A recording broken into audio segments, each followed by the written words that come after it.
انسان کی ہوئی تلاوت کلام پاک یہ قبر میں اسے اللہ کے عذاب سے بچائے گی۔ مہروز بھائی کیا فرمائیں گے؟ کوئی بھی شخص جب سفر کرتا ہے، جب پڑاؤ ڈالتا ہے، تو اپنے ساتھ ان عزیزوں کو، ان افراد کو رکھتا ہے جو اس کی مددگار ثابت ہوں، جو اس کے سفر کو اچھے طریقے سے، خوش اسلوبی سے پایہ تکمیل تک پہنچا دیں۔ جب ہم آخرت کے سفر کو دیکھتے ہیں تو وہاں پہ نیک اعمال ہیں۔ آپ نے تلاوت قرآن کی بات کی، سورہ ملک کے بارے میں آیا کہ قبر میں سب سے پہلا ساتھ دینے والی جو چیزیں ہوں گی ان میں سے ایک سورہ ملک ہوگی کہ یہ جو ہے عذاب الہی سے بندے کو جو ہے نا بچائے گی۔ اسی طریقے سے قرآن کریم کی تلاوت کی جو آپ نے بات کی، اللہ تعالی ہمیں قرآن سے تعلق جوڑنے کی توفیق عطا فرمائے۔ بحیثیت قوم، بحیثیت امت مسلمہ جو بیماریاں ہمارے اندر آئیں اس میں سے ایک بڑی بنیادی بیماری یہ ہے کہ ہم جس کتاب پہ ایمان لے کر آئے ہیں اس سے ہمارا تعلق کم از کم کمزور ہو گیا ہے۔ سلمان بھائی اگر آپ اپنے آپ کو دیکھیں، میں اپنے آپ کو دیکھوں، اور مدنی چینل کی اسکرین کے اس طرف جو ہمارے مدنی چینل کے ناظرین ہم دیکھیں، تو ہم نے نرسری سے لے کے میٹرک تک، او لیول تک، پھر انٹرمیڈیٹ، گریجویشن، ماسٹر، جس کی جتنی تعلیم ہے 10 کتابیں ہم نے پڑھی ہوں گی، لیکن ان میں سے کسی کتاب پر بھی ہمارا ایمان نہیں ہے۔ ایمان جو ہے وہ ہمارا قرآن کریم فرقان حمید پر ہے۔ اور جب ہم اس کو دیکھتے ہیں تو آج حالت زار یہ ہے کہ قرآن کریم کی تلاوت تو چھوڑیے آپ، یعنی قرآن کریم کو کن مقاصد کے لیے استعمال ہو رہا ہے؟ ایصال ثواب کے لیے استعمال ہو رہا ہے، نام نکالنے کے لیے استعمال ہو رہا ہے، فال نکالنے کے لیے استعمال ہو رہا ہے، اور دلہن کو اس کے سائے میں رخصت کرنے کے لیے استعمال ہو رہا ہے۔ حالانکہ قرآن کریم کی آمد کا مقصد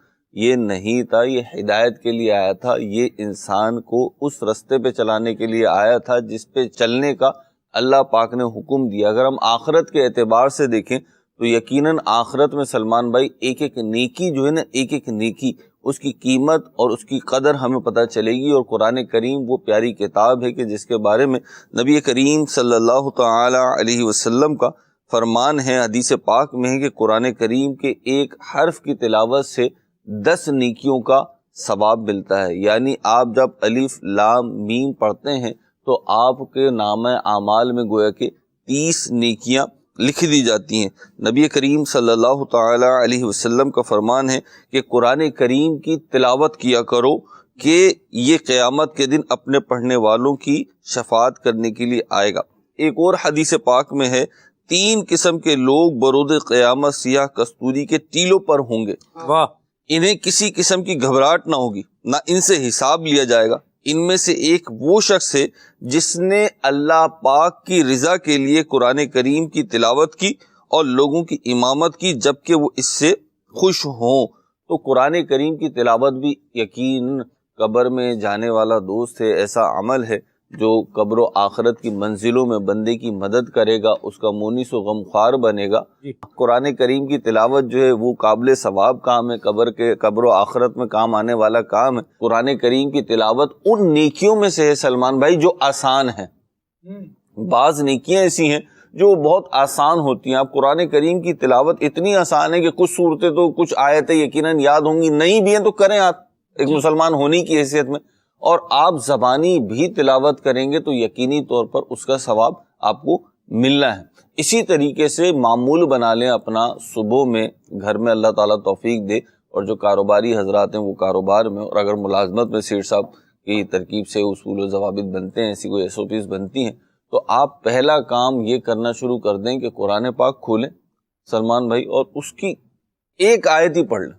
میں کہتا ہوں ایک آیت سے شروعات کریں آپ، کیونکہ قرآن پاک کی جو تقسیم ہے وہ 30 پاروں پر مشتمل ہے۔ اچھا، اس پہ جب سوچتے ہیں تو جسے پڑھنے کی عادت نہیں ہے اس کے لیے شاید وہ دشوار ہو جاتا ہے کہ ایک پارہ پڑھنا ذرا ٹائم ٹیکنگ کام ہے۔ تو بھائی میں کہتا ہوں کہ آپ صرف قرآن کریم کھولیں اور اسے دیکھ کر ایک آیت پڑھ لیں۔ چھوٹی سے چھوٹی آیت میں بھی 3 4 5 7 حروف ہوں گے، ٹھیک ہے نا؟ تو آپ جب اس کو پڑھیں گے تو اتنی نیکیاں آپ کے نامہ اعمال میں آ گئیں۔ اور پھر نیکی کی بھی اپنی برکت ہے، جیسے گناہ کی طرف لے کے جاتا ہے ایسی نیکی کی طرف لے کر جاتی ہے۔ جب آپ قرآن کریم کی تلاوت کریں گے، کھول کر ایک آیت پڑھیں گے تو پھر اللہ تعالیٰ توفیق دے گا، اس ایک آیت پڑھنے کی برکت سے آپ کو مزید آیتیں پڑھنے کا، مزید قرآن پڑھنے کا ذوق شوق بھی بنے گا، حوصلہ بھی بڑھے گا، اور یہ انشاءاللہ عز و جل قطرہ قطرہ قطرہ قطرہ کر کے اللہ نے چاہا تو ایسی نیکیاں ہو جائیں گی کہ کیا بعید انہی کے سبب قبر و آخرت کے معاملات آسان ہو جائیں اور کم کامیاب ہو جائیں۔ سبحان اللہ۔ قبر میں تو قرآن پاک نے انشاءاللہ الکریم عذاب سے انسان کو بچانا ہی ہے۔ قرآن کریم بندے کے دل میں اللہ تبارک و تعالیٰ کی محبت کو پیدا فرما دیتا ہے۔